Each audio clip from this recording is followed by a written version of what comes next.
भैया जी इस समय रात दिल्ली का शुभ समाचार। भैया जी का चरणों में सदा दंड करूं पर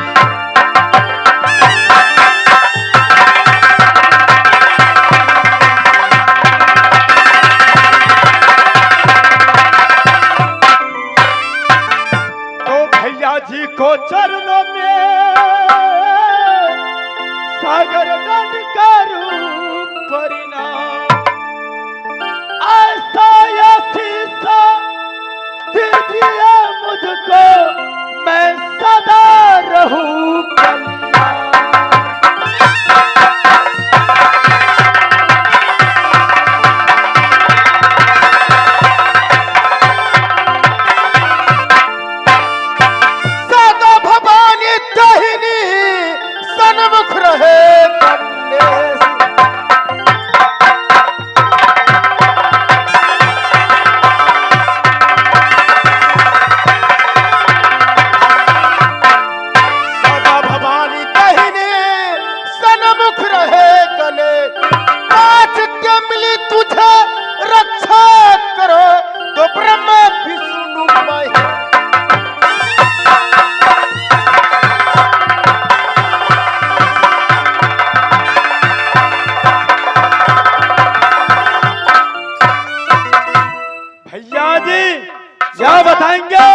मेरे बंगले तक आने का कारण क्या हुआ? मेरे भाई साला सुनाओ भैया दिल्ली का ठहरा हो कहेंगे कुसलिया ये या बसुरचा।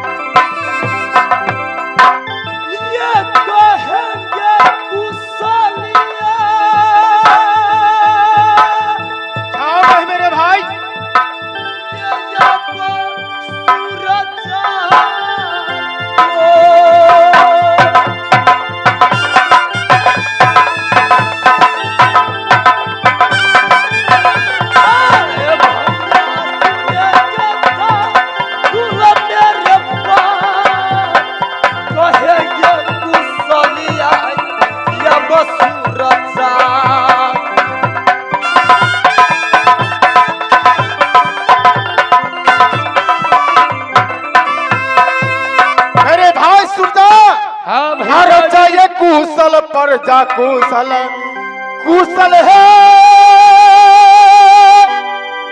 दिल्ली के समाज हो। अच्छे ये कुशल में गीता ये लगाता अच्छे ये कुशल में था तुलसी का ये बैठो ये सहोदरा भाई बंगला के पार बैठो ये सहोदराय रहने बंगला।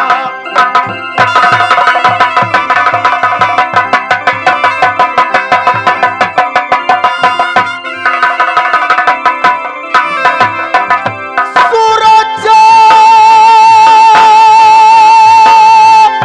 क्यों नहीं भैया जी?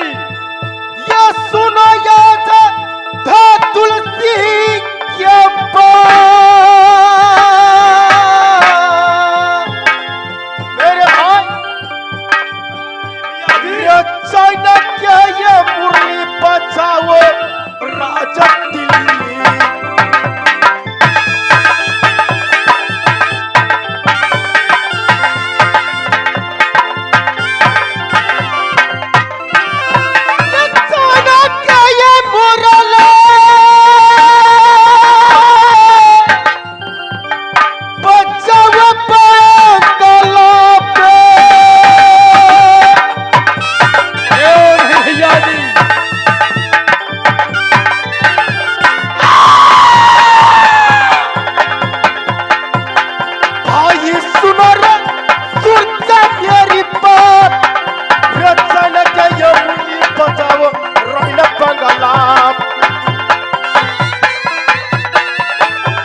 ये आ गए श्रीमान महदरी जिला से चलकर छोटे मलिक जी ग्राम बेला एक डारा, उनके तरफ से 11 से 51 रुपया का पुरस्कार। ये सूरजा का रोल देखते हुए 11 से 11 रुपया का पुरस्कार।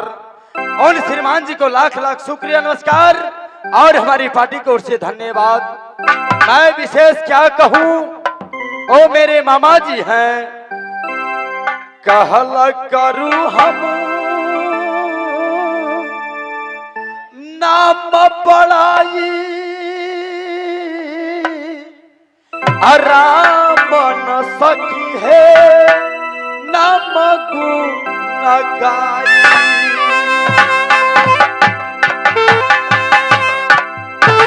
हे मैया दुर्गा, जय बाबा कारिक, जय मंचोरी गरी माता महारानी। हो वैसे बेटा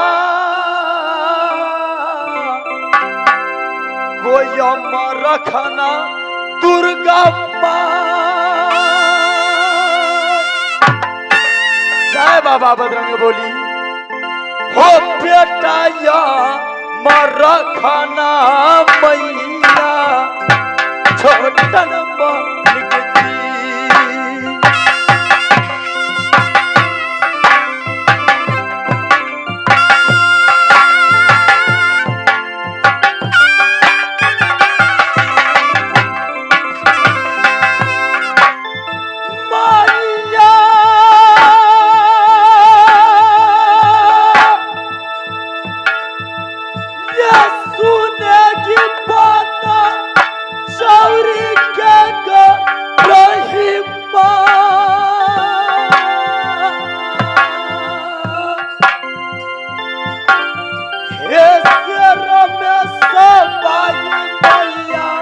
छोटन बाबा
आ गए आलोक पासवान जी चानन को रहने वाले, इनको तरफ से 21 रुपया का पुरस्कार। उन श्रीमान जी को लाख लाख शुक्रिया, नमस्कार और हमारे पार्टी की ओर से धन्यवाद। हे बेटा यम रखना आलोक पासा मन खोया हो सिर में सपाई तेरा आलोक पासा।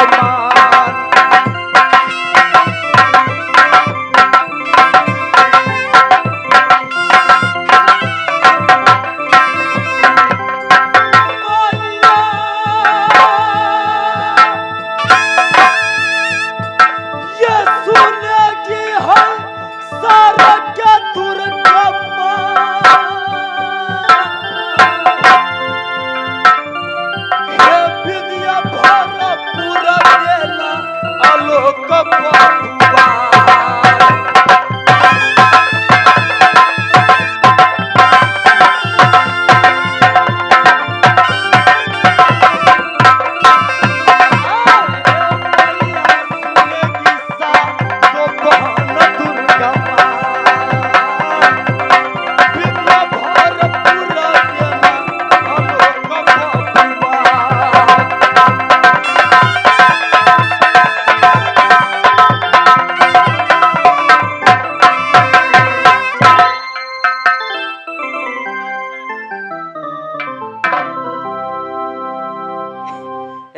रहे श्रीमान संजय मलिक ग्राम हिमसार से चलकर, उनको तरफ से 51 रुपया का पुरस्कार और श्रीमान जी को लाख लाख शुक्रिया नमस्कार और हमारी पार्टी की ओर से धन्यवाद।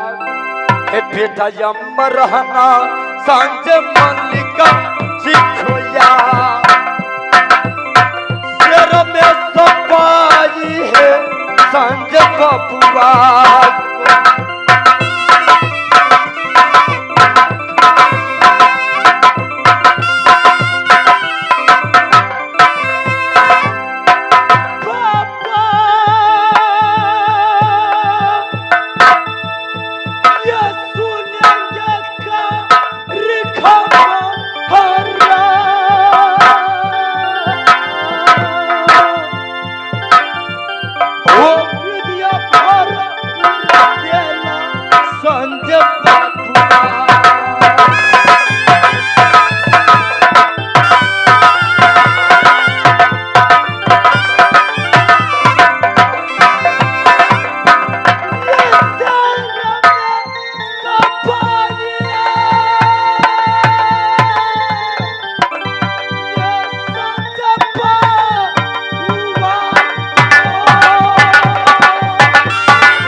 हेलो काचे काचे बसवाए ड्रामीन अरे काचे बाबे उमिरिया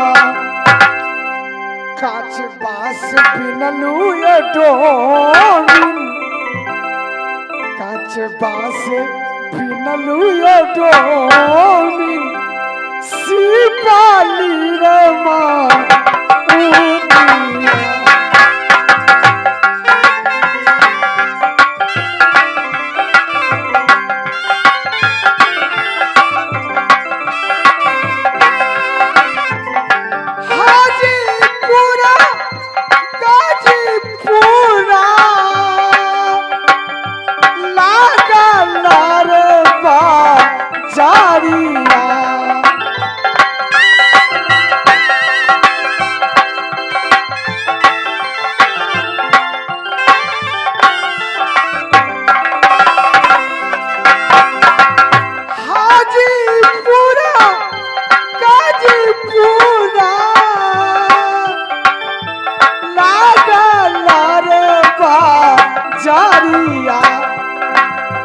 तही पीछे बेचलू ये डोमिन तही पीछे बेचलू ये डोमिन सिपाली रे माँ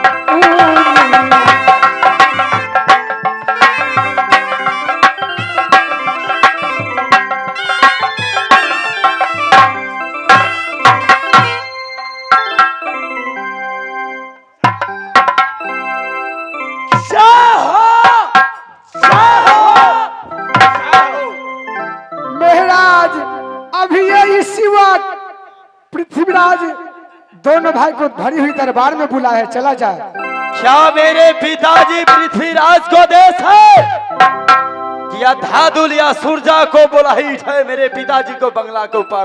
हाँ हाँ महाराज चलिए। भैया जी सूरजा चलो ये सहोदरा पिता बंगला के पार वो चलो को मिलेंगे हम अपने पिताजी से।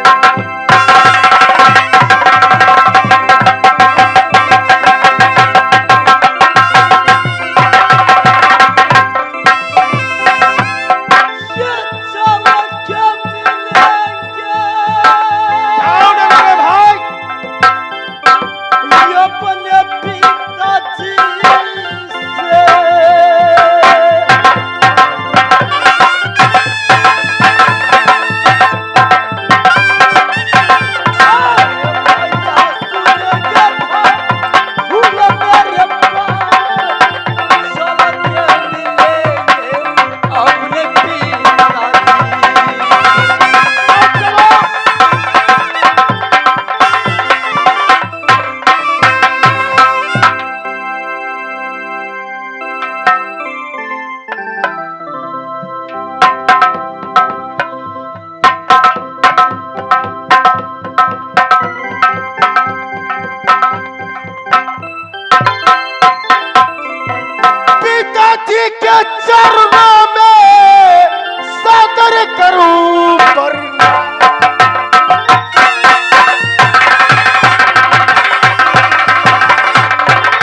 दंड करू परिणाम।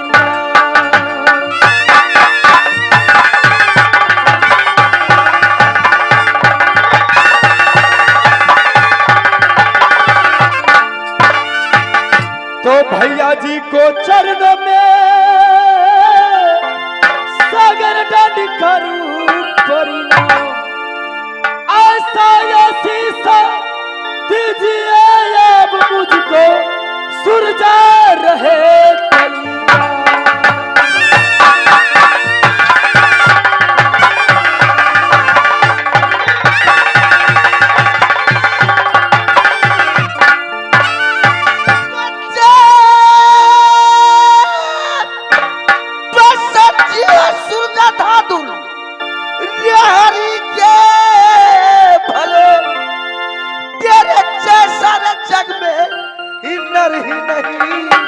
क्यों नहीं भैया जी? तेरे जैसा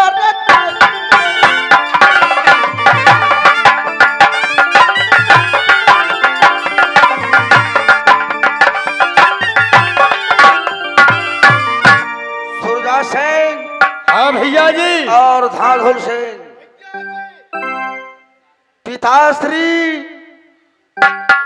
जिस हाल में सिंहासन पर बैठे हैं उसका तुम अति शीघ्र मुझे समाचार सुनाओ। भैया जी ये रजा कुशल परजा कुशल कुशल है ये दिल्ली का ये ये बड़े ये कुशल में भई या नर नारी है। नहीं मेरे भाई। पर ये कुशल में भई या धादुल सूरजा ये लागे ये अपना कुशल